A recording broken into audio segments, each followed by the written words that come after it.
மாவட்ட செயற்குழு உறுப்பினர்கள் தோழர் வீரபத்ரன் அவர்களே, சேகரன் அவர்களே, தோழர் வாசி அவர்களே, பாரி அவர்களே, இந்த நிகழ்ச்சியிலே கலந்து கொண்டிருக்கூடிய தமிழ்நாடு மலைவாழ் மக்கள் சங்கத்தினுடைய மாநில பொதுச் செயலாளர் தோழர் சரவணன் உள்ளிட்ட திரளாக வருகை தந்திருக்கக்கூடிய அன்பிற்குரிய தோழர்களே, உங்கள் அத்துணை பேருக்கும் கட்சியின் மாநில குழுவின் சார்பில் முதற்கனுடைய பணிவான வணக்கத்தினை தெரிவித்துக் கொள்கிறேன். இந்த திறந்தவெளி கருத்தரங்கத்தை மிகச் சிறப்பான முறையில் ஏற்பாடு செய்திருக்கிற திருவண்ணாமலை நகரக்குழு தோழர்களுக்கு என்னுடைய பாராட்டுக்களை இந்த நேரத்தில் தெரிவித்துக் கொள்ள விரும்புகிறேன். மார்க்சிஸ்ட் கம்யூனிஸ்ட் கட்சியினுடைய 24வது அகில இந்திய மாநாடு வரக்கூடிய ஏப்ரல் மாதம் 2ஆம் தேதியிலிருந்து 6ஆம் தேதி வரை மதுரை மாநகரில் நடைபெற இருக்கிறது. மதுரை மாநகரில் மாநாடு என்று சொன்னாலும் மாநாடு நடத்துகிற பொறுப்பை மார்க்சிஸ்ட் கம்யூனிஸ்ட் கட்சியினுடைய தமிழ்நாடு மாநில குழு ஏற்றுக்கொண்டிருக்கிறது.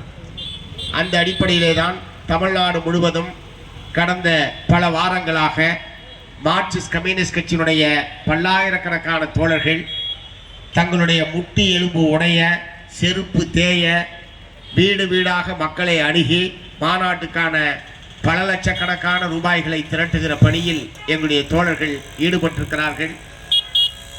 தமிழ்நாடு முழுவதும் உழைப்பாளி மக்கள் தங்களால் இயன்ற நிதியை அவர்கள் இன்முகத்தோடு உற்சாகத்தோடு இந்த மாநாடு வெற்றி பெறுவதற்காக வழங்கி கொண்டிருக்கிறார்கள். நிச்சயமாக அந்த மாநாடு உழைப்பாளி மக்களை பற்றித்தான் பேசும். உழைப்பாளி மக்கள் இன்றைக்கு எந்த மாதிரியான பிரச்சனைகளை எதிர்நோக்கி கொண்டிருக்கிறார்களோ அவற்றுக்கெல்லாம் எத்தகைய தீர்வினை ஏற்படுத்துவது என்பது சம்பந்தமாகத்தான் அந்த மாநாட்டில் நாங்கள் விவாதித்து முடிவுகளை, தீர்மானங்களை எட்ட இருக்கிறோம். ஆகவேதான் எந்த மக்களுக்காக நாங்கள் மாநாட்டை நடத்துகிறோமோ, எந்த மக்களுடைய பிரச்சனைகளுக்காக மார்க்சிஸ்ட் கம்யூனிஸ்ட் கட்சி இந்திய நாடு முழுவதும் போராடி கொண்டிருக்கிறதோ, பாடுபட்டு கொண்டிருக்கிறதோ, அந்த மக்களிடம் அதற்கான நிதியை பெறுவது என்கிற முறையிலே தான் இந்த வெகுஜனங்கள் இடத்திலே வீடு வீடாக சென்று நிதியை சேகரிப்பது என்று கட்சியினுடைய மாநில குழு முடிவு செய்து ஏறத்தாழ 3 கோடி ரூபாய்க்கு மேல் இதுவரை மாநில குழுவுக்கு வந்து சேர்ந்திருக்கிறது என்பதை மிக்க மகிழ்ச்சியோடு நான் தெரிவித்துக் கொள்ள விரும்புகிறேன். அங்கே 3 கோடி வந்துட்டதுனால நீங்கள் கொடுக்க வேண்டிய பாக்கியை கொடுக்காமல் இருந்துடக்கூடாது. அது ரொம்ப முக்கியம். உங்கள் மாவட்ட திருவண்ணாமலை மாவட்ட குழுவுக்கு என்ன கோட்டா என்பது, இலக்கு என்பது தீர்மானிக்கப்பட்டிருக்கிறதோ அது முழுமையாக வந்து சேருவது ரொம்ப அவசியம். எல்லா மாவட்டத்திற்கும் மாநாட்டினுடைய அத்தியாவசிய தேவைகள், அத்தியாவசிய ஏற்பாடுகளை செய்வதற்கான முறையிலே தான் அந்த நிதி இலக்கு என்பது தீர்மானிக்கப்பட்டிருக்கிறது.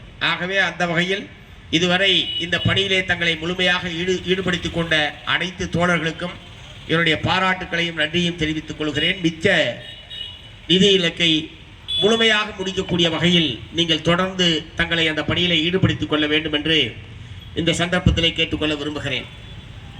இது போன்ற கருத்தரங்குகள் தமிழ்நாடு முழுவதும் அனைத்து மாவட்டங்களில் நடத்துவது என்று நாம் தீர்மானித்து பல்வேறு தலைப்புகளில் இத்தகைய கருத்தரங்குகள் என்பது நடைபெற்றுக் கொண்டிருக்கிறது. தமிழ்நாடு முழுவதும் ஏறத்தாழ 40 தலைப்புகளில் 40 கருத்தரங்கங்கள் நடைபெற இருக்கிறது. ஏற்கனவே 10க்கும் மேற்பட்ட கருத்தரங்குகள் நடந்து முடிந்திருக்கிறது. இந்த கருத்தரங்கத்தினுடைய நோக்கம் தமிழ்நாட்டில் மக்கள் மத்தியில் கொண்டு செல்ல வேண்டிய கருத்துக்களை கருத்தியல் ரீதியாக மக்களை அணுகுவதற்கான ஒரு வாய்ப்பு என்கிற முறையிலே தான் இந்த கருத்தரங்குகளை மார்க்சிஸ்ட் கம்யூனிஸ்ட் கட்சி நடத்தி கொண்டிருக்கிறது. ஆகவே இங்கே போட்டிருக்கிற பல்வேறு தலைப்புகள், அருமை தோழர் பாண்டி அவர்கள் மார்க்சிஸ்ட் கம்யூனிஸ்ட் கட்சியினுடைய மகத்தான தலைவர்கள் தமிழகத்தினுடைய முன்னேற்றத்தில், தமிழகத்தினுடைய வளர்ச்சியில் எப்படி சீரிய மிக்க பங்கை ஆற்றி இருக்கிறார்கள் என்பதையெல்லாம் இங்கே எடுத்து சொன்னார்கள். பொதுவாக நாம் அந்த மாதிரிலாம் விளம்பரம் பண்ணிக்கிறது இல்லை. நாம் விளம்பரம் பண்ணிக்காதனாலேயே நாம் செஞ்சதை கூட மற்றவங்க செஞ்சதா சொல்லி அவர்கள் எல்லாம் தங்களை தமிழகத்திலே வளர்த்து கொண்டிருக்கிறார்கள் என்பதெல்லாம் உங்களுக்கு தெரியும். அதனால் நாம் செஞ்ச பணியை நாம் சொல்லவில்லை என்று சொன்னால் நமக்காக வேறு யாரும் பேச மாட்டாங்க. ஐயோ கம்யூனிஸ்ட் கட்சியில் இப்படி பண்ணாங்க அப்படின்னு அதிமுக காரர் சொல்ல போகிறாரா, திமுக காரர் சொல்ல போகிறாரா? சொல்ல மாட்டாங்க. அதனால் கொஞ்சம் வாயை திறந்து மனிதர்களோடு உரையாடுங்கள், மக்களோடு உரையாடுங்கள், உற்றார் உறவினர்களோடு உரையாடுங்கள். நம்முடைய கட்சி என்ன செய்தது, என்ன செய்து கொண்டிருக்கிறது, என்ன செய்ய போகிறது என்பது சம்பந்தமாக இந்த கோடிக்கணக்கான மக்களிடத்திலேயே நம்முடைய கருத்துக்களை எடுத்து செல்ல வேண்டிய மிகப்பெரிய பொறுப்பு நம்முடைய கட்சி தோழர்களுக்கு தான் இருக்கிறது. நாம் அதை செய்யவில்லை என்று சொன்னால் நமக்காக மற்றவர்கள் செய்ய மாட்டார்கள். போனா போதுன்னு ஏதோ ஓரிருவர் செய்யலாமே தவிர அது ஒரு மாபெரும் இயக்கமாக கருத்துக்கள் சேருவதற்கான வாய்ப்பு என்பது இல்லை. ஆகவே நம்முடைய தோழர்கள் நம்முடைய கட்சியினுடைய சாதனைகளை, நாம் நடத்திய போராட்டத்தின் விளைவாக பெற்ற வெற்றிகளை வெகுஜனங்கள் மத்தியில் கொண்டு செல்வதற்கான முயற்சிகளிலே உங்களை நீங்கள் ஈடுபடுத்திக் கொள்ள வேண்டும் என்று இந்த நேரத்தில் கேட்டுக்கொள்ள விரும்புகிறேன். நம்மை அனைவரையுமே, இந்தியர்கள் அனைவரையுமே வழிநடத்துவது இந்திய அரசியல் சாசனம்தான். சாதாரண குடிமக்கள் துவங்கி இந்தியாவுடைய குடியரசுத் தலைவர் வரை அனைவரையும் வழிநடத்துவது இந்திய அரசியல் சாசனம். அந்த அரசியல் சாசனத்து கோட்பாடுகளுக்கு உட்பட்டு ஆட்சி நடத்துவோம் என்ற அடிப்படையிலே தான் அரசியல் சாசனத்தின் பெயரால் பொறுப்பேற்பவர்கள் பொறுப்பேற்றுக் கொள்கிறார்கள். அது மாநில முதல்வராக இருந்தாலும், மாநில அமைச்சர்களாக இருந்தாலும், மத்திய அமைச்சர்களாக இருந்தாலும், பிரதமராக இருந்தாலும், இந்தியாவுடைய குடியரசுத் தலைவராக இருந்தாலும், எவராக இருந்தாலும் ஆட்சி அதிகாரத்திலே பொறுப்பேற்கக்கூடியவர்கள் இந்திய அரசியல் சாசனத்தை நாங்கள் மதித்து நடந்து கொள்வோம் என்ற உறுதிமொழி அடிப்படையிலே தான் பொறுப்பேற்றுக் கொள்கிறார்கள். இந்தியாவுடைய அரசியல் சாசனத்துடைய முகப்பில் என்ன சொல்லப்பட்டிருக்கிறது? இறையாண்மை, மதச்சார்பின்மை, ஜனநாயகம், சோசலிசம், குடியரசு, இதுதான் இந்திய அரசியல் சாசனத்துடைய முகப்பிலே குறிப்பிட்டிருக்கிற விஷயங்கள்.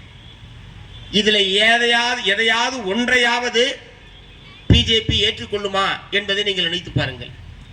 இறையாண்மையை அவன் ஏற்றுக்குவானா? ஜனநாயகத்துக்கு அவனுக்கு ஏதாவது சம்பந்தம் இருக்கா? மதச்சார்பின்மை என்றால் அவர்களுக்கு வேப்பங்காயாக கசக்கக்கூடிய ஒரு விஷயம். சோசலிசம் நிச்சயமா அவங்களால கனவுல கூட நினைச்சு பார்க்க முடியாத விஷயம். ஆகவே இந்திய அரசியல் சாசனத்துடைய முகப்பிலே குறிப்பிட்டிருக்கக்கூடிய எந்த கோட்பாடுகளுக்கும் உட்படுத்தி கொள்ளாதவர்கள் கையிலே தான் இன்றைக்கு இந்திய ஆட்சி அதிகாரம் என்பது மாற்றிக்கொண்டிருக்கிறது. இதற்கு நேர்மாறாக இந்து ராஷ்டிரம் அமைக்கப்பட வேண்டும் என்பதுதான் RSS கூட்டத்தினுடைய மிக முக்கியமான நோக்கம். இந்த ஜனநாயக சோசலிச குடியரசு என்பதற்கு மாறாக ஒரு மதச்சார்பான இந்து ராஷ்டிரம் இந்த நாட்டிலே அமைக்கப்பட வேண்டும் என்பதுதான் RSS மிக அடிப்படையான நோக்கம். 1925ஆம் ஆண்டு தான் RSS என்கிற அமைப்பு துவக்கப்பட்டது. இந்திய கம்யூனிஸ்ட் கட்சியினுடைய முதல் அகில இந்திய மாநாடும் 1925ஆம் ஆண்டு கான்பூர் நகரிலே நடைபெற்றது. அந்த மாநாட்டை தலைமையேற்று நடத்துகிற மகத்தான வாய்ப்பு தமிழகத்தைச் சேர்ந்த ஒரு மீனவர் குடும்பத்திலே பிறந்திருந்த சிந்தனை சிற்பி சிங்காரவேலர் அவர்களுக்கு அந்த வாய்ப்பு என்பது கிடைத்தது. அவர் இங்கிருந்து கான்பூருக்கு சென்று அந்த மாநாட்டிலே தலைமை உரையாற்றினார். அங்கே தலைமை உரையாற்றியது மட்டுமல்ல, தன்னுடைய வாழ்நாள் முழுவதும் கம்யூனிஸ்ட் பொது உடைமை கருத்துக்களை, முற்போக்கு கருத்துக்களை, அறிவியல் சிந்தனைகளை மக்கள் மத்தியிலே பரப்புகிற மாபெரும் பணியை அவர் மேற்கொண்டார். இன்னைக்கு எத்தனை பேர் நாம் அறிவியல் கருத்துக்களை பரப்புகிறோம் என்பதெல்லாம் கொஞ்சம் யோசிக்க வேண்டிய விஷயமா இருக்கு. இப்ப சமீபத்தில் கும்பமேளா நடந்தது, உங்களுக்கு எல்லாம் தெரியும். பிரயாக்ராஜ் அப்படின்ற ஒரு இடத்துல கும்பமேளா நடந்தது. அது என்ன சொல்லிட்டாங்க? இது ரொம்ப ஸ்பெஷல் கும்பமேளான்ட்டாங்க. இப்ப நடந்த கும்பமேளா ஸ்பெஷலு. இப்ப காஞ்சிபுரத்தில் அத்திவரதர் அவர் 100 வருஷத்துக்கு ஒரு தடவை தான் வெளியே வருவார், அவர் ஸ்பெஷல்னு சொன்னது மாதிரி இந்த கும்பமேளா வருஷம் தான் நடக்கும். ஆனால் இப்போது நடந்த கும்பமேளா ஸ்பெஷலு. 150 வருஷத்துக்கு ஒரு தடவை தான் இந்த கும்பமேளா என்று சொல்லி இந்திய நாடு முழுவதும் எவ்வளவு பேர் கலந்துக்கிட்டான்னு சொன்னா 62 கோடி பேர் அந்த தண்ணியில குளிச்சான்றான். எவ்வளவு பேரு? 62 கோடி பேர். வீட்டில் திடீர்னு 10 விருந்தாடி வந்து ஒரு பாத்திரம்ல குளிச்சாவே அது என்ன நிலைமைக்கு உள்ளாகுதுன்னு உங்களுக்கு எல்லாம் தெரியும். 4 பேர் இருக்கிற வீட்டில் திடீர்னு 10 விருந்தாடி வந்துட்டான்னு வச்சுங்க, ஒரே பாத்ரூம்ல அந்த 10 + 14 15 பேர் குளிச்சான்னு வச்சுங்க, என்ன ஆகும்? பாத்ரூமு 10-15 பேர் குளிக்கிறதுக்கு அவ்வளவு மோசமான நிலைமை ஏற்படுகிற போது ஒரு குளத்துக்குள்ள 62 கோடி பேர் குளிச்சு எழுந்தானா அது என்ன மாதிரி இருக்கும் அந்த தண்ணி? யோசிச்சு பாருங்க. அது புதுசா சாக்கடையெல்லாம் கொண்டு வந்து சேர்க்க வேண்டிய அவசியம் இல்லை. இவனுவ முங்கி எழுந்தே அதை சாக்கடையாக்கி இருப்பானுவ. இது ஒண்ணு. ரெண்டாவது, 62 கோடி பேர் இங்க இருக்கீங்கல்ல, இங்க ஒரு 600-700 பேர் இருக்கீங்க. நீங்க யாராவது கும்பமேளாவுக்கு போனவங்க இங்க இருக்கீங்களா? கை தூக்குங்க. யாருமே கை தூக்கல. அப்ப நம்ம யாருமே போகல. நம்ம யாருமே போகல. அப்புறம் எப்படி அங்க வந்து 60 கோடி பேர் போயிருப்பான்? அடிச்சு விடுறதுதான். யார் என்ன போறா? இவங்களுக்கு பொய் சொல்றதுன்னா பொங்கல் சாப்பிடுற மாதிரி, அது சக்கரை பொங்கல் சாப்பிடுற மாதிரி. யாருக்கு? இந்த பிஜேபி ஆர்எஸ்எஸ் கூட்டத்திற்கு பொய் பேசுறதுன்னா பொங்கல் சக்கரை பொங்கல் சாப்பிடுறது மாதிரி. அதனால 60 கோடி பேர் 62 கோடி பேர்னு அடிச்சு விட்டா யார் என்ன போறா? கடைசியில் என்னடா அதனுடைய நோக்கம்னு பார்த்தா 4 லட்சம் கோடி ரூபாய்க்கு வியாபாரம் நடந்ததா, 3 லட்சம் கோடி ரூபாய்க்கு வியாபாரம் நடந்ததாக உத்தரப்பிரதேச மாநிலத்தினுடைய முதலமைச்சர் யோகி ஆதித்யநாத் கடைசியாக விழா முடிஞ்ச பிறகு அறிவிச்சிருக்கிறார். கும்பமேளாவுடைய நோக்கம் தண்ணியில குளிச்சா பாவம் புண்ணியம் பூரா போயிடும் சொல்றாங்களே, அப்படின்னா தினமும் தண்ணியில் தானே குளிச்சுக்கிட்டு இருக்கிறோம். அந்த அழுக்கு தண்ணியில குளிச்சாதான் பாவம் புண்ணியம் பூரா போகுமா? நல்ல தண்ணியில் குளிச்சா போவதாது?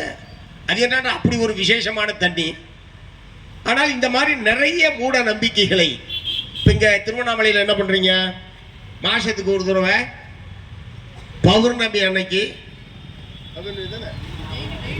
பௌர்ணமி அன்னைக்கு இந்த மலையை அப்படி ஒரு சுற்றி வந்துட்டா உடனே நீ கோடீஸ்வரன் ஆகிடலாம், உன் கஷ்டம் பூரா தீந்துடும், வேலை வெட்டிக்கே போக வேண்டியதில்லை, ராஜா மாதிரி உட்காந்து சாப்பிடலான்னு எவ்வளோ ஒருத்தர் கழிப்பு விட்டுருக்காங்க. எப்பயும் அதை நம்பிக்கிட்டு தமிழ்நாடு, ஆந்திரா, கர்நாடகா அப்படின்னு இப்போ தென்னிந்தியாவில் போயிடுச்சு. இப்போ திருவண்ணாமலை வந்து தாங்க மாட்டேங்குது. திருவண்ணாமலையில் அந்த கூட்டத்தை சமாளிக்கவும் இல்லை. திருவண்ணாமலைனால ஊர் அதுதானே, ஊர் திடீர்னு வளராதுல்ல. ஊர் திடீர்னு எங்கே வளரும்? இதே பூமி, இதே வீடு, இதே தெருவு. திடீர்னு வந்து பல லட்சக்கணக்கான பேர் வந்தாங்கன்னா என்ன வருது? அது வந்து அந்த மாதிரி அமாவாசைக்கு இன்னொரு பக்கத்தில் ஒரு கோயிலை கழிப்பு விட்டாங்க. இப்படி நிறைய மூட நம்பிக்கைகளை மக்கள் மத்தியில் கார்ப்பரேட் மயமாகி வியாபார வர்த்தக நோக்கத்தோடு இத்தகைய காரியங்கள் அதிகரித்துக் கொண்டிருக்கிறது. எனக்கு கூட பார்க்கும்போது இப்போ மேல்மருவத்தூர் இங்கே ஒருவேளை ஆன்மீகத்தில் மக்கள் அதிகமாக போக ஆரம்பிச்சாங்களோன்னு ஒரு சந்தேகம் வேறு வருது. நிறையா முற்போக்காளர்கள், பெரியார், அவர் இவர் இப்படிலாம் நிறைய பேர் அரசியல் பணிகள் செய்த இந்த மாநிலத்தில் ஒரு 100 ஆண்டு காலமாக கம்யூனிஸ்ட் இயக்கம் கால் ஊன்றி இருக்கக்கூடிய தமிழகத்தில் இப்போ பார்த்தா மக்கள் நிறைய இந்த மாதிரியான கோயில்களுக்கு ஆன்மீக செயல்களில் தங்களை ஈடுபடுத்திக் கொள்வது என்பதில் அதிகரித்து விட்டதோ என்கிற சந்தேகம் கூட ஏற்படுகிறது. இந்த மக்களிடம் இருக்கக்கூடிய இந்த பக்தியை, மதத்தின் மீதான நம்பிக்கையை ஆர்எஸ்எஸ், பிஜேபி, இந்துத்துவா கும்பல் தங்களுடைய சொந்த அரசியல் சுயலாபத்திற்காக திட்டமிட்டு அவர்கள் பயன்படுத்திக் கொண்டிருக்கிறார்கள். இவர்களுடைய குருவாக இருந்த சாவர்கர் இந்து என்றால் யார் அப்படின்னு ஒரு புத்தகம் எழுதியிருக்கார். இந்து என்றால் யார்? அவர் என்ன சொல்றாருன்னா, இந்துத்துவா என்பது வேறு, இந்து மதம் என்பது வேறு. அதனால நாங்க இந்துத்துவான்னு சொல்றதுனால இந்து மதத்தை சார்ந்தவர்களுக்கு எதிராக மார்க்சிஸ்ட் கம்யூனிஸ்ட் கட்சி பேசுகிறது அப்படின்னு பிஜேபி காரர் சொல்றத நம்பாதீங்க. நான் இப்ப சொல்றத அவங்க தலைவர் சொன்னதை தான் சொல்லிட்டு இருக்கேன். அவங்க தலைவர் யாரு? சாவர்கர். அவர் இந்துத்துவா என்பது அரசியல் திட்டம், இந்துத்துவா என்பது பொலிட்டிக்கல் ப்ராஜெக்ட், இந்து என்பது மதம் சார்ந்தது. ஆகவே இந்து மதம் என்பது வேறு, இந்துத்துவா என்பது வேறு. இப்போது மார்க்சிஸ்ட் கம்யூனிஸ்ட் கட்சி நாடு முழுவதும் நடத்தி கொண்டிருக்கிற போராட்டம் என்பது இந்துத்துவாவுக்கு எதிரான போராட்டமே தவிர இந்து மதத்துக்கு எதிரான போராட்டம் அல்ல. இந்த இந்துத்துவா கருத்தியலை அல்லது ஆர்எஸ்எஸ் செயல் திட்டத்தை நடைமுறைப்படுத்துகிற ஆட்சி அதிகாரத்தை பயன்படுத்தி நடைமுறைப்படுத்துகிற இடத்திலே தான் இன்றைக்கு பாரதிய ஜனதா கட்சி என்பது இருந்து கொண்டிருக்கிறது. நாங்கள் எல்லாம் இப்ப மார்க்சிஸ்ட் கம்யூனிஸ்ட் கட்சி இருக்கிறது என்று சொன்னால், மார்க்சிஸ்ட் கம்யூனிஸ்ட் கட்சியினுடைய தலைமையின் கீழ் பல்வேறு துணை அமைப்புகளை நாங்கள் வைத்திருக்கிறோம். இப்ப திராவிட முன்னேற்ற கழகம் இருக்கிறது என்று சொன்னால் அவர்கள் மாணவர் அணி வைத்திருக்கிறார்கள், மகளிர் அணி வைத்திருக்கிறார்கள், தொழிலாளர் அணி வைத்திருக்கிறார்கள். இப்படி பல்வேறு அணிகளை அரசியல் கட்சிகள் வைத்திருக்கிறது. ஆனால் ஆர்எஸ்எஸ் மட்டும்தான் ஒரு அரசியல் கட்சியையே தன்னுடைய துணை அமைப்பாக வைத்திருப்பவர்கள் ஆர்எஸ்எஸ் காரர்கள். ஆகவே ஆர்எஸ்எஸ் அரசியல் கட்சி தான் பாரதிய ஜனதா கட்சி. இன்றைக்கு ஆட்சி அதிகாரத்துக்கு கடந்த 11 ஆண்டு காலமாக மத்தியில் அவர்கள் ஆட்சி அதிகாரத்தில் இருக்கிறார்கள். ஊழலை ஒழிப்போம், 15 லட்சம் ரூபாயை போடுவோம், நீங்க வாங்கி பேங்க்ல போட்டு வட்டியை வாங்கி சாப்பிட்டுக்கிட்டே இருக்க வேண்டியதான். ஒன்றும் கவலைப்படாதீங்க. இப்படியெல்லாம் அதே மாதிரி ஆண்டுக்கு 2 கோடி பேருக்கு வேலை, விவசாயிகளுடைய வருமானத்தை இரட்டிப்பாக்குவோம் என்றெல்லாம் பொய்யான வாக்குறுதிகளை கொடுத்துத்தான் அவர்கள் தேர்தலிலே வெற்றி பெற்றார்கள். 11 ஆண்டு காலம் ஆச்சு. இந்த வாக்குறுதிகளில் எதையுமே அவர்கள் நிறைவேற்றவில்லை. ஆனால் இங்கே இருக்கக்கூடிய தேர்தல் முறையை பயன்படுத்தி இருக்கிற வாக்குகளில் யார் அதிகம் பெறுகிறார்களோ அவர்கள் ஆட்சி அமைக்கலாம். 543 இடங்களில் யார் கூடுதல் இடங்களை பெறுகிறார்களோ அவர்கள் ஆட்சி அமைக்கலாம் என்கிற இங்கே இருக்கிற தேர்தல் நடைமுறையை பயன்படுத்தி பெரும்பான்மையான மக்கள் பிஜேபிக்கு எதிராக வாக்களித்தாலும் அந்த வாக்குகள் எல்லாம் பல்வேறு கட்சிகளுக்கு பிரிந்து செல்கிற காரணத்தினால் குறைவான வாக்குகள் பெறுகிற பிஜேபி ஆட்சி அதிகாரத்தை தொடர்ந்து தக்க வைத்துக் கொண்டிருக்கிறது. கடைசியாக நடைபெற்ற நாடாளுமன்ற தேர்தலில் அவர்களை எப்படியாவது ஆட்சி அதிகாரத்திலிருந்து அப்புறப்படுத்த வேண்டும் என்று மிக கடுமையான முயற்சியை மேற்கொண்டது மார்க்சிஸ்ட் கம்யூனிஸ்ட் கட்சி. இங்கே படமாக இருக்கிற எங்களுடைய அருமை தலைவர் சீதாராம் யெச்சூரி அவர்கள் கடந்த 23வது அகில இந்திய மாநாட்டில் நிறைவேற்றப்பட்ட தீர்மானத்தின் அடிப்படையில் பிஜேபி ஆட்சி அதிகாரத்திலிருந்து அப்புறப்படுத்துவதற்காக இந்தியாவில் உள்ள அனைத்து மதச்சார்பற்ற கட்சிகளையும் ஓரணியில் திரட்டுவது என்று நம்முடைய கட்சி எடுத்த தீர்மானத்தின் அடிப்படையில் அதற்கான கடுமையான முயற்சியை மேற்கொண்டவர், மகத்தான பங்காற்றியவர் மார்க்சிஸ்ட் கம்யூனிஸ்ட் கட்சியினுடைய பொதுச் செயலாளராக இருந்த தோழர் சீதாராம் யெச்சூரி அவர்கள். அதன் விளைவாகத்தான் தனி பெரும்பான்மை பெற்றிருந்த பிஜேபி நடைபெற்று முடிந்த நாடாளுமன்ற தேர்தலில் வெறும் 240 இடங்களில் மட்டுமே பெற்று இதர தோழமை கட்சிகளுடைய ஆதரவோடு தான் இன்றைக்கு ஆட்சியிலே அமர்ந்திருக்கிறார்கள். அப்படிப்பட்ட ஒரு நிலைமை ஏற்படுவதற்கு காரணம் மார்க்சிஸ்ட் கம்யூனிஸ்ட் கட்சி எடுத்த தீர்மானமும் அதை செயல்படுத்துவதற்கான முயற்சியிலே மார்க்சிஸ்ட் கம்யூனிஸ்ட் கட்சியுடைய பொதுச் செயலாளர் உள்ளிட்ட அகில இந்திய தலைவர்கள் மேற்கொண்ட முயற்சியும் சேர்ந்துதான் அத்தகைய ஒரு நிலைமையை நம்மால் ஏற்படுத்த முடிந்தது. பாராளுமன்றத்தில் எண்ணிக்கை குறைஞ்சிருச்சு, மற்றவன் தயவோடு தான் ஆட்சி நடத்துகிறான். ஆனால் அவங்க ஒன்று திருந்துற மாதிரி இல்லை. இந்த 7-10 மாத ஆட்சி காலத்தில் ஏற்கனவே பெரும்பான்மை இருந்த போது எப்படி அவர்கள் நடந்து கொண்டார்களோ அதே போலவே தான் இஸ்லாமிய மக்களுக்கு எதிராக, சிறுபான்மை மக்களுக்கு எதிரான தொடர் நடவடிக்கைகளிலே அவர்கள் ஈடுபட்டுக் கொண்டிருக்கிறார்கள். வெறுப்பு அரசியலை வாய்ப்பு கிடைக்கிற இடத்திலெல்லாம் அவர்கள் முன்னிறுத்துகிறார்கள். எதோச்சதிகாரமான முறையில் பாராளுமன்றத்தை ஜனநாயக முறைப்படி நடத்தாமல் நாங்கள் நினைப்பதை செய்வோம், நாங்கள் இயற்றுவதுதான் சட்டம், நாங்கள் சொல்வதுதான் சட்டம் என்கிற முறையிலே தான் பாரதிய ஜனதா கட்சியினுடைய தலைமையினுடைய அணுகுமுறையும் ஆட்சி முறையும் இருந்து கொண்டிருக்கிறது. பாராளுமன்றத்திலே எந்த சட்டத்தை பற்றியாவது ஏதாவது விவாதம் நடக்கிறதா? நம்முடைய பாராளுமன்ற உறுப்பினர்களை கேட்டால் அல்லது வரக்கூடிய செய்திகளை பார்த்தால் தொடர்ந்து பாராளுமன்றம் கூச்சல் குழப்பம், கூச்சல் குழப்பம், கூச்சல் குழப்பம். இந்த கூச்சல் குழப்பத்துக்குன்னு ஒரு பாராளுமன்றம் தேவையா? எப்போதுமே கூச்சல் குழப்பத்தையே பண்ணிட்டு இருக்கிறதுக்கு ஒரு பாராளுமன்றம் தேவையான்ற அது தெருவில் நின்று தான் பல பேர் கூச்சல் போட்டுக்கிட்டு இருக்கிறான். இவங்க வெளியே போடுறதுக்கு பதிலாக அவங்க உள்ள போடுறாங்க. எந்த சட்டங்கள் சம்பந்தமாகவும் எந்த விதமான ஆக்கப்பூர்வமான விவாதங்கள் நடைபெறாமல் எதிர்கட்சிகளுடைய கருத்துக்களை காது கொடுத்து கேட்காமல் நாங்கள் நிறைவேற்றுவோம், உங்களால் முடிந்ததை பார் என்கிற முறையிலே தான் அவர்களுடைய அணுகுமுறை என்பது இருக்கிறது. இத்தகைய எதோச்சதிகாரமான அணுகுமுறையை பயன்படுத்தித்தான் மக்களுக்கு விரோதமான எல்லா செயல்களிலும் அவர்கள் ஈடுபடுகிறார்கள். ரவுடித்தனம், எந்த சட்ட வரம்புகளுக்கும் தங்களை உட்படுத்திக் கொள்வதில்லை. நாங்கள் நினைத்தபடி செயல்படுவோம், உங்களால் முடிந்ததை பார் என்ற இந்திய நாட்டு மக்களுக்கே சவால் விடக்கூடிய வகையிலே தான் அவருடைய செயல்பாடுகள் இருக்கிறது. இப்ப சமீபத்திய உதாரணம் என்ன? தமிழ்நாட்டுக்கு தர வேண்டிய நிதியை, கல்விக்கு தர வேண்டிய 2152 கோடி ரூபாய் நிதியை வழங்க வேண்டும் என்று நம்முடைய முதலமைச்சர் மத்திய அரசுக்கு கடிதம் எழுதுகிறார். பொதுவாகவே மத்திய அரசுக்கு முதலமைச்சர் கடிதம் எழுதுனா அவங்க பதிலே போடுறது கிடையாது. அப்படியா கடிதம் அனுப்பிச்சிங்க அப்படின்னு கேட்குற மாதிரி தான் நடந்துக்கிறாங்க. எந்த பிரச்சனைக்கு கடிதம் எழுதினாலும் சரி, இதன் மீது இப்படி ஒரு நடவடிக்கை எடுத்தோம், கடிதம் வந்தது, பரிசீலனையில் இருக்கு, இப்படியெல்லாம் ஒரு பதில் கடிதம் வந்த மாதிரி எப்போதுமே தமிழ்நாடு அரசின் சார்பில் அவர்கள் இப்படி ஒரு பதில் வந்திருக்கிறது வெளிப்படுத்தியதே கிடையாது. அவர்களும் அப்படியெல்லாம் மதிச்சு பதிலெல்லாம் போனது கிடையாது. ஆனால் இந்த கல்வி நிதியை வழங்க வேண்டும் என்று முதலமைச்சர் கடிதம் எழுதியதற்கு மத்திய கல்வி அமைச்சர் திரு தர்மேந்திர பிரதான் அவர்கள் காசியில தமிழ்ச்சங்க விழாவில் கலந்து கொண்ட போது பத்திரிகையாளர்கள் கேட்கிறார்கள், தமிழ்நாடு முதலமைச்சர் இப்படி கடிதம் எழுதியிருக்கிறாரு, அந்த நிதியை ஏன் தராமல் இருக்கிறீர்கள் என்று கேள்வி எழுப்புகிறார்கள். அவர் என்ன சொல்லலாம், நாளைக்கு தருவோம், அடுத்த மாதம் அனுப்புவோம், அல்லது நாங்கள் ரொம்ப கஷ்டத்தில் இருக்கிறோம், எங்கள்கிட்ட பணமே இல்லை, எதையாவது ஒன்று சொல்லு. ஆனால் அவர் என்ன சொல்றாரு, தமிழ்நாடு அரசாங்கம் தேசிய கல்விக் கொள்கையை ஏற்றுக்கொண்டால்தான் இந்த நிதியை நாங்கள் தர முடியும் என்று சொல்கிறார்.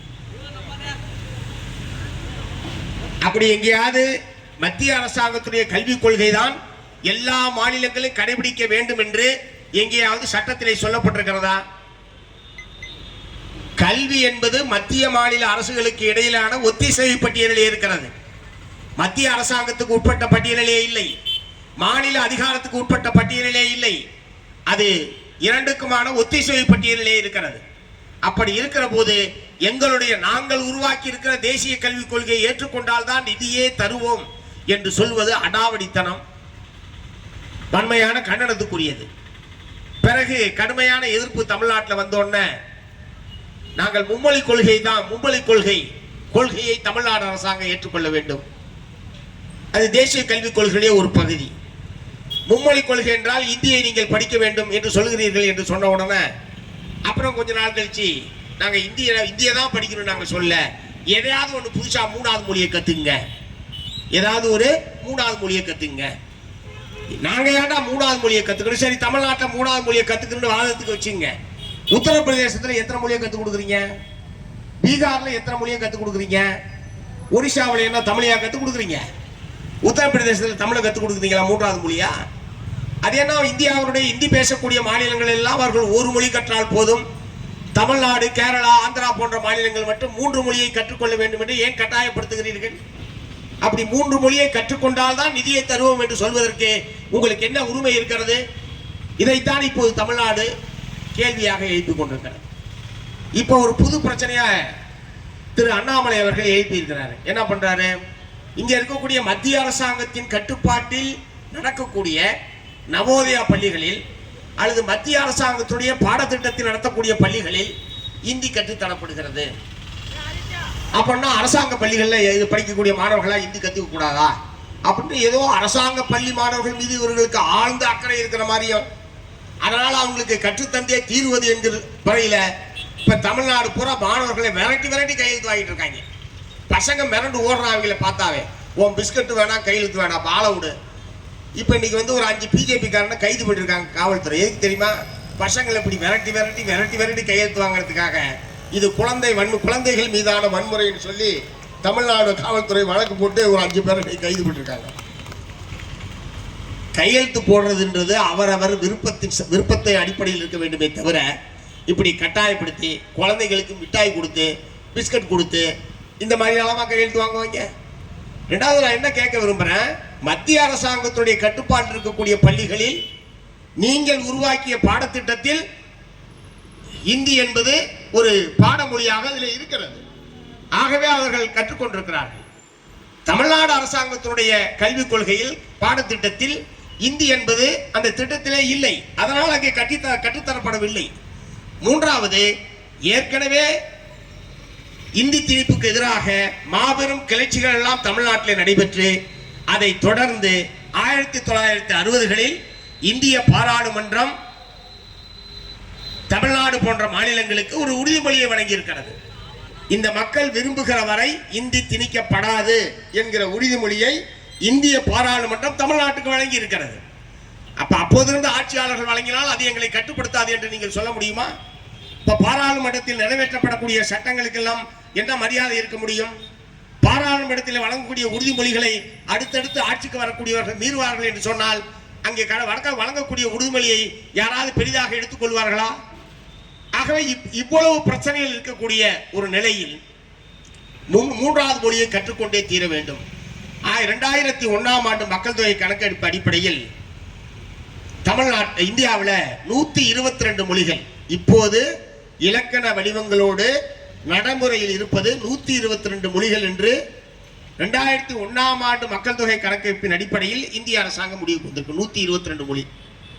இப்போ இங்க இருக்கிற ஒரு பள்ளி டேனிஸ் பள்ளின்னு வச்சுங்க. இந்த டேனிஸ் பள்ளியில் ஒரு கிளாஸ்ல 100 பேர் படிக்கிறான். 100 பேரும் மூன்றாவது மொழியா 100 மொழியை பட்டியல் வச்சுங்க. அதுக்கு எங்க போவீங்க? வாத்தியாருக்கு அந்த வாத்தியாரை பூரா நீங்க போடுவீங்களா? வாத்தியாருக்கு சம்பளம் கொடுக்கறது உங்களுக்கு வக்கு இருக்கா? மூன்றாவது மொழி விருப்பப்பட்ட மூன்றாவது மொழியை கற்றுக்கொள்ளலாம் என்று சொன்னால், இப்போது இந்தியாவில் இருக்கிற 122 மொழிகளையும் 122 மாணவர்கள் தேர்ந்தெடுத்தால் அரசாங்கத்தால் சொல்லித்தர முடியுமா? அதுக்கான ஆசிரியர்கள் போட முடியுமா? அதற்கான நிதி ஒதுக்கீடு உங்களால் செய்ய முடியுமா?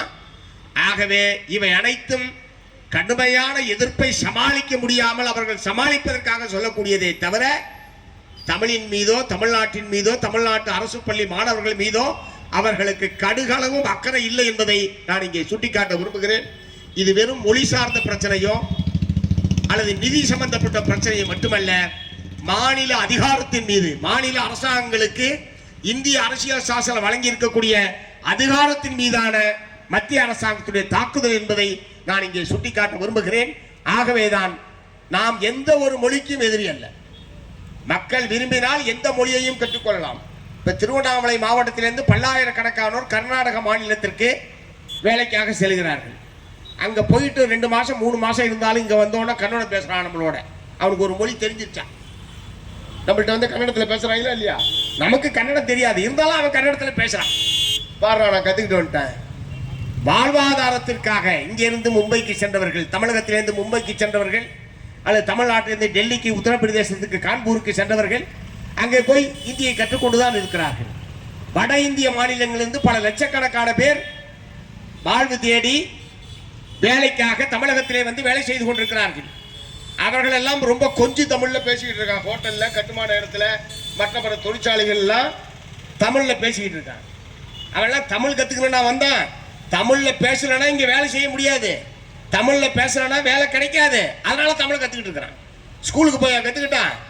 ஆகவே வாழ்வாதார தேவையிலிருந்து எத்தனை மொழியை வேண்டுமானாலும் கற்றுக்கொள்ளலாம். ஆனால் எந்த ஒரு மொழியையும் கட்டாயப்படுத்தி திணிப்பதை மார்க்சிஸ்ட் கம்யூனிஸ்ட் கட்சி எதிர்க்கிறது. அது தமிழாக இருந்தாலும், இந்தியாக இருந்தாலும், வேறு மொழியாக இருந்தாலும். இரண்டாவது, குழந்தைகளை சித்திரவதை செய்வது. எந்த படிக்காமே நம்மளால பல பேர் முதுகுல அடி வாங்கிட்டு எத்தனை வீட்டில் என்ன சித்திரவதை பண்ணிட்டு இருக்கான்னு உங்களுக்கு எல்லாம் தெரியும். இருக்கிற பாடத்தையே படிக்க முடியாம படாத பாடு போட்டுக்கிட்டு இருக்காங்க பசங்க. எங்க காலத்திலே தமிழ் மட்டும் தான் இருந்தது, அதுக்கே நாங்கெல்லாம் படாத பாடு போட்டுருக்கிறோம். இப்ப ஏற்கனவே இங்கிலீஷ் கம்பல்சரி ஆகி போச்சு. இப்ப 3வது ஒரு மொழியை கற்றுத்தான் தீர்ணுன்னு அண்ணாமலை அடம் பிடிச்சிட்டு இருக்கிறார். பசங்களை சித்திரவதை பண்றதுக்கு ஒரு அளவே இல்லையா உங்களுக்கு? இரண்டாவது, இந்த மொழி திணிப்பு அல்லது இந்த பாடத்திட்டம் இது போன்ற விஷயங்களுக்கும் மத்திய அரசாங்கம் மாநிலங்களுக்கு தர வேண்டிய நிதியை வழங்குவதற்கு என்ன சம்பந்தம் இருக்கு? ஒவ்வொரு திட்டத்திற்கும் எவ்வளவு, எந்தெந்த மாநிலத்திற்கு எவ்வளவு நிதி ஒதுக்கீடு என்பதை இந்திய பாராளுமன்றம் முடிவு செய்துவிட்டது. நிதிநிலை அறிக்கை சமர்ப்பிக்கப்பட்டு அதன் அடிப்படையில் முடிவு செய்யப்பட்டாகிவிட்டது. தமிழ்நாட்டுக்கு PMC திட்டத்தில் 2152 கோடி ரூபாய் ஒதுக்குவது என்று முடிவு செய்ததற்கு பிறகு கல்வி அமைச்சர் வந்து கொடுக்கக்கூடாதுன்றாரு. நாளைக்கு முதியோர் உதவித்தொகைக்கு அங்க இருக்கிற சமூக நலத்துறை கொடுக்கக்கூடாதுன்னு சொன்னா முதியோர் உதவித்தொகை என்ன ஆகும்? அல்லது வேளாண்மை துறைக்கு ஒதுக்க வேண்டியது ஒதுக்க முடியாதுன்னு சொன்னா என்ன ஆகும்? ஒவ்வொரு அமைச்சரும் அவங்கவுங்க நாட்டாவும் பண்ணிக்கிட்டு தான் என்ன பண்றது? பாராளுமன்றம் தானே இறுதியாக முடிவெடுக்க வேண்டியது. பாராளுமன்றம் முடிவெடுத்து பீகாருக்கு 7, பீகாருக்கு 50% கொடு, தமிழ்நாட்டுக்கு 5% கொடு, நீங்க தானே முடிவெடுத்தீங்க. முடிவெடுத்தது கொடுக்க வேண்டியதானையா? ஒவ்வொரு டிபார்ட்மெண்ட் அமைச்சர் அவர் ஒரு விஷயத்துக்கு வந்து கருத்து சொல்றது, நிபந்தனை விதிக்கிறது, இதையெல்லாம் ஏற்றுக்கொண்டால் தான் தருவேன் என்று சொன்னால் இந்தியா ஒன்றாக இருக்குமா, ஒருமைப்பாட்டுடன் இருக்குமா என்கிற கேள்வியை நான் எழுப்ப விரும்புகிறேன்.